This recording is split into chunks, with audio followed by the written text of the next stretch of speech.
कहने लगे, देखो अर्जुन, अगर तुम निमित्त मात्र खड़े हो जाओगे तो तुम्हारा इतिहास बन जाएगा। सत्संगी प्रेमी भाई बहनों, बाबा जय गुरुदेव जी महाराज 28 नवंबर सन 2011 में गुरु महाराज ने भी ये बात कही थी कि मेरा सब काम हो चुका है, सत्संगी जन अपने काम में लगे रहें, तुम्हें घबराने की चिंता करने की जरूरत नहीं है, समय आते ही सब काम हो जाएगा। अब हम सब जो भी सत्संगी प्रेमी भाई बहन हैं, अगर हम लोग भी निमित्त मात्र बनकर जो गुरु महाराज के दरबार से आदेश मिलता है, अगर हम लोग उस आदेश का अक्षरशः पालन करेंगे, तब तो हम सब लोगों को दोनों तरह का लाभ मिल सकता है। इतिहास के पन्नों में हम लोगों का नाम भी होगा और हम लोगों का काम भी होगा। अगर गुरु महाराज की बातों को हम सब लोग मानेंगे, तब तो हम सब लोग लाभ प्राप्त कर सकते हैं। लेकिन प्रेमी भाई बहनों, देखिए, तीसरी आँख खोलने के लिए जब भगवान कृष्ण अर्जुन को लड़ाई के मैदान में बैठाए तो वहाँ पर जमीन गोबर से लीपी पोती नहीं गई, वहाँ पर माला फूल धुबत्ती दशांग गंगा जल नारियल पंडा पुजारी की जरूरत नहीं पड़ी। यानी तीसरी आँख खोलने के लिए बाहर की कोई क्रिया करने की जरूरत नहीं होती। बाबा जय गुरुदेव जी महाराज, यह रास्ता हम प्रेमियों को गुरु महाराज ने दिया।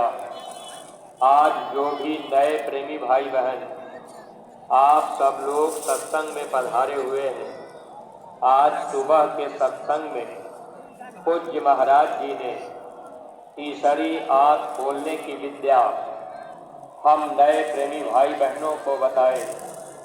अगर हम सब लोग अपने घर परिवार में रहकर सुमिरन ध्यान भजन करने लगे तो निश्चित ही हम सब लोगों को इसका लाभ मिल सकता है। जब नियमित रूप से हम सब लोग सुमिरन ध्यान भजन करने लगेंगे तो अंतर में सद्गुरु का दर्शन भी होगा। जिन्होंने आपको रास्ता बताया, आप नए प्रेमी भाई बहन, जब आप सुमिरन ध्यान भजन करेंगे, अंतर में आपको गुरु का दर्शन मिलेगा, आपका विश्वास पक्का होगा, आपका भरोसा भी पक्का हो जाएगा और यह रास्ता अंदर चलने का, बाहर की क्रिया करने से कभी भी ये तीसरी आँख नहीं खुल सकती। अगर तीसरी आँख खोलने की विद्या आज नए प्रेमी भाई बहनों को मिल गया तो आप सब लोग अपने घर परिवार में रहकर सुबह शाम थोड़ा सा समय निकालकर सुमिरन ध्यान और भजन नित्य नियम से अगर करते जाएंगे तो आपका लोक भी सुखी होगा और आपका परलोक भी सुखी होगा।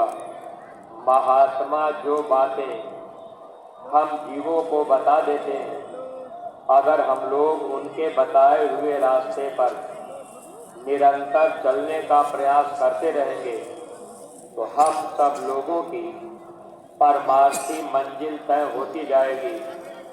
सत्संगी प्रेमी भाई बहनों, देखिए, जब भगवान कृष्ण अर्जुन को बोध करा दिए तो अर्जुन ने भगवान कृष्ण से एक सवाल भी किया था कि प्रभु, एक बात आप हमें बता दीजिए, आप इस धरती पर कब कब आते हैं और क्यों आते हैं? दो बातें आप समझा दीजिए।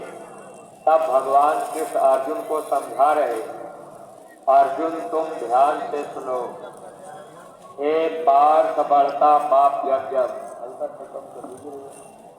हे पार्थ बढ़ता पाप जब जब, ग्लानि होती धर्म की, पड़ती जरूरत है मुझे, सब जन्म लेकर कर्म की, सब साधु जन रक्षार्थ, दुर्जन प्राण हरने के लिए होता प्रकट जुग जुग, धर्म उत्थान करने के लिए। हे अर्जुन, जब जब इस धरती पर पाप बढ़ता है, तब मैं धर्म की स्थापना करने के लिए कर्म करने का अधिकार लेकर के आता हूँ। जब मैं आता हूँ, जो साधु जन होते हैं उनकी मैं रक्षा करता हूँ। साधु का मतलब, अगर कोई अपना घर परिवार छोड़ दिया, कोई जंगल में चले गए, कोई लाल पीला कपड़ा पहन लिए, जटा तिलक चंदन लगा लिए, तो साधु हम आप नहीं बन पाए। साधु का मतलब होता है, हमारे गुरु महाराज समझाया करते थे, जो लोग अपने घर परिवार में रहते हैं, आए गए की माता पिता की बाल बच्चों की सेवा करते हैं, जो लोग मेहनत और ईमानदारी की कमाई करते हैं, जो लोग दूसरे के धन को मिट्टी समझते हैं, पराई माँ बहनों को अपनी माँ बहन समझते हैं, जो लोग भगवान का भजन करते हैं, प्रभु के झंडे के नीचे रहते हैं, ऐसे लोग साधु जन होते हैं। भगवान कृष्ण कहने लगे, अर्जुन, ऐसे लोगों की मैं रक्षा करता हूँ। दुर्जन प्राण हरने के लिए, जो पापी अत्याचारी लूट मार काट हिंसा करते हैं, ऐसे पापियों का मैं प्राण हर लेता हूँ। हे अर्जुन, मैं इस धरती पर हर युगों में आता हूँ। शरीर और नाम बदल जाता है, शरीर बदल गया, नाम बदल गया, फिर हम आप पहचान नहीं पाते, क्योंकि बाहर की आंखों से कभी भी हम आप पहचान नहीं कर सकते। बाबा जय गुरुदेव जी महाराज जब इस धरती पर हम जीवों को अपना संदेश पैगाम सुनाते बताते रहे, तो गुरु महाराज ने ये भी कहा था कि ऐ बच्चा, मैं आपके पीछे पुड़िया बांध दे रहा हूँ, ये पुड़िया बंधी रहेगी, अपना काम करती रहेगी। दोबारा जब मैं आऊँगा इसी स्थान पर, मैं देखूँगा मेरी पुड़िया ने कितना काम किया है।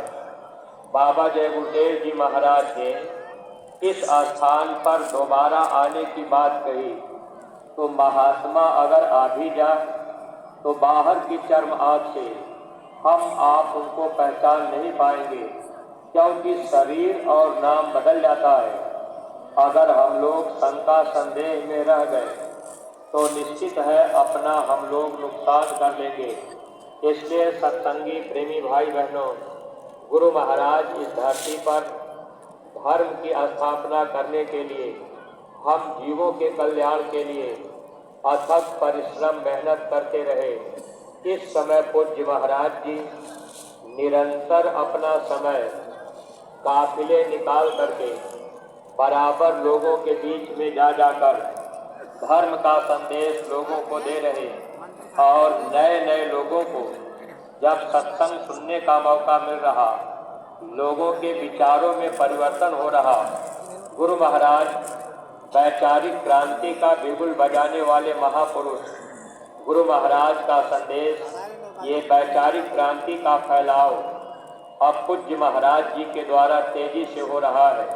इस वैचारिक क्रांति में जो लोग अपने विचारों को बदल लेंगे, जो लोग समय पर महात्मा की बात को अगर मान लेंगे, अगर जय गुरुदेव नाम पर आप शंका नहीं करेंगे, अगर आपके अंदर भरोसा और विश्वास हो जाएगा, यह जय गुरुदेव नाम प्रभु का, ये समय का जगाया हुआ नाम है। अगर आपका भरोसा और विश्वास पक्का हो गया और आप पूज्य महाराज जी के आदेश निर्देश में हर तरह से अपने आप की कुर्बानी देने लगेंगे, तो निश्चित ही प्रेमी भाई बहनों, हम सब लोगों का लोक भी बन जाएगा और परलोक भी बन जाएगा।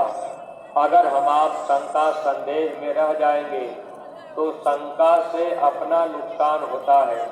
तो महात्मा सबके होते हैं, सबकी भलाई के लिए महापुरुष इस धरती पर आया करते, लेकिन सत्संगी प्रेमी भाई बहनों, जो काम गुरु महाराज ने हम लोगों को दिया, वह काम करने में अगर हम लोग कमी कमजोरी करेंगे तो नुकसान हम लोगों का होगा।